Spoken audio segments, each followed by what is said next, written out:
Welcome to Chetu's kitchen. શાકની પણ જરૂર ન પડે તેવો આજે આપણે લસણીયો રોટલો બનાવશું. તો એના માટે આપણે અહીંયા જુવાર બાજરીનો લોટ લઈ લીધો છે. 1 કપ જેટલો જુવાર બાજરીનો લોટ લીધો છે. લીલા ધાણા 8 થી 10 કળીઓ લસણની લીધી છે. 1 લીલું મરચું, મીઠું, ઘી અને મસાલાની અંદરથી મસાલાનો ઉપયોગ કરી અને સરસ મજાનો લસણીયો રોટલો આજે આપણે તૈયાર કરશું. અહીંયા આપણે લસણની કળીઓ ઉમેરી દીધી છે અને અંદર આપણે લીલા ધાણાની ડાળકીનો ઉપર જે આ ડાળકીનો ભાગ હોય એ આપણે સુધા લીધો છે અને લીલા ધાણાનો ઉપરનો ભાગ જે ભાજી લીલી ધાણા ભાજી છે એ આપણે હવે ઉમેરી દઈશું અને 1 લીલું મરચું આપણે ઉમેરી દઈશું.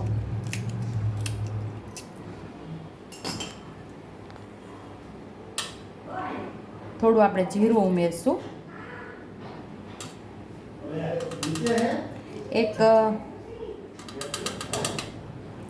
5 ચમચી જેટલું લાલ મરચું પાવડર ઉમેરશું. ચપટી મીઠું ઉમેરશું ને સરસ આપણે ખાંડી લઈશું. આપણે કાથરોટ લઈ લીધી છે, એમાં આપણે લોટ લઈ લઈશું. આપણે જે લસણવાળી ચટણી તૈયાર કરેલી એ આપણે આમાં ઉમેરી દેવાની છે.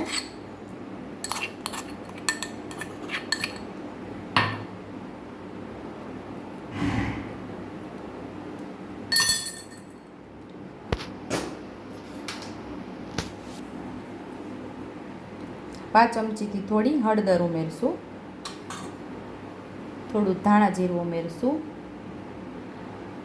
ચપટી હિંગ ઉમેરશું. સ્વાદ મુજબ આપણે મીઠું ઉમેરશું. 1 ચમચી જેટલું આપણે ઘી ઉમેરશું. મસાલા સાથે લોટને મિક્સ કરી લઈશું.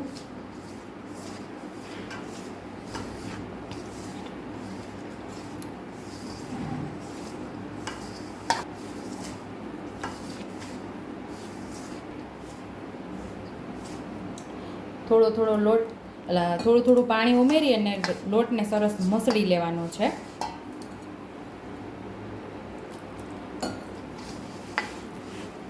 બાજરાનો રોટલો બનાવતા વખતે એને રોટલાને મહળવો જ મહત્વની ચીજ છે, કારણ કે તો જ રોટલો આપણો સરસ થાય છે.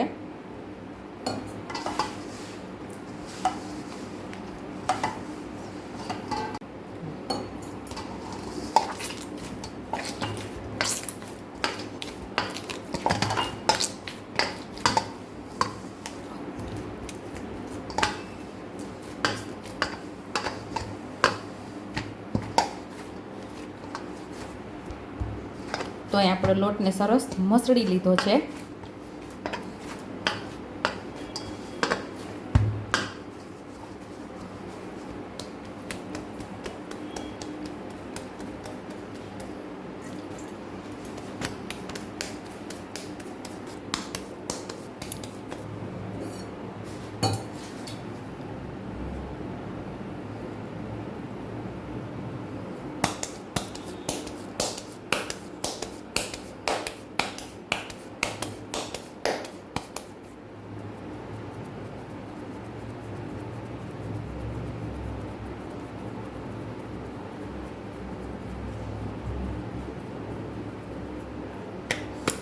આવી રીતે આપણે રોટલાને ઘડી લેવાનો છે.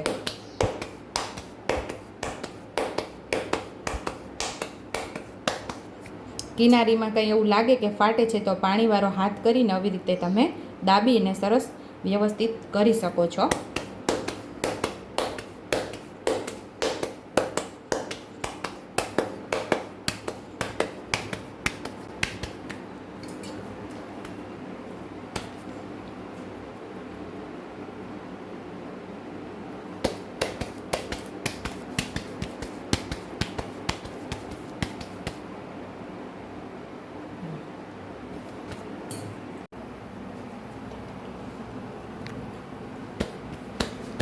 રોટલાને આપણે તાવડીમાં ઉમેરી દઈશું.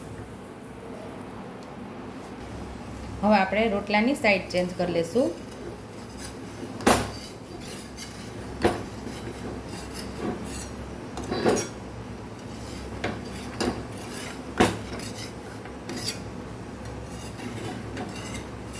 આવી રીતે પહેલાં સાઈડેથી ફેરવી, ચાકુ અથવા તો તવી તો તમને જેમ ફાવે પછી જ રોટલાને ફેરવવાનો.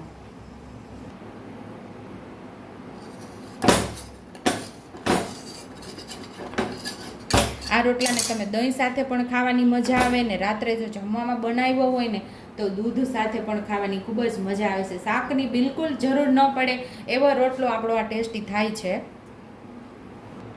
હવે આપણે સાઈડ બદલાવી લેશું. આ રોટલો આપણો રેડી થઈ ગયો છે તો નીચે લઈ લેશું. હવે આપણે ઉપરથી ઘી લગાવી દઈશું.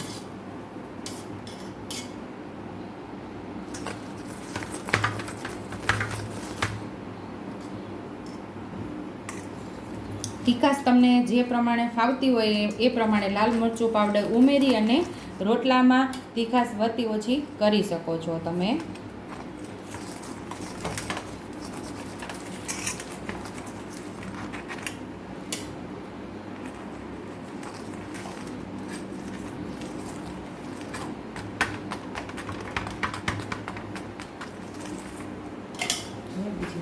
તો ટેસ્ટી એવો રોટલો આપણો તૈયાર છે અને દહીં સાથે ખાવાની પણ મજા આવે છે. કોઈ દૂધ સાથે ખાઈ શકે અને ચા સાથે પણ રાત્રે જમવામાં તમે આ રોટલો લઈ શકો છો અને ગ્રીન ચટણી સાથે પણ ખાવાની ખૂબ જ મજા આવે છે. જો તમને મારી રેસીપી પસંદ આવી હોય તો મારી રેસીપીને લાઇક કરજો, શેર કરજો, સબસ્ક્રાઈબ કરજો, હાઈપ કરજો, બેલ આઇકોનને દબાવતા ભૂલતા નહીં અને કમેન્ટ બોક્સમાં કમેન્ટ કરજો કે મારી રેસીપી કેવી લાગી. તો આવજો.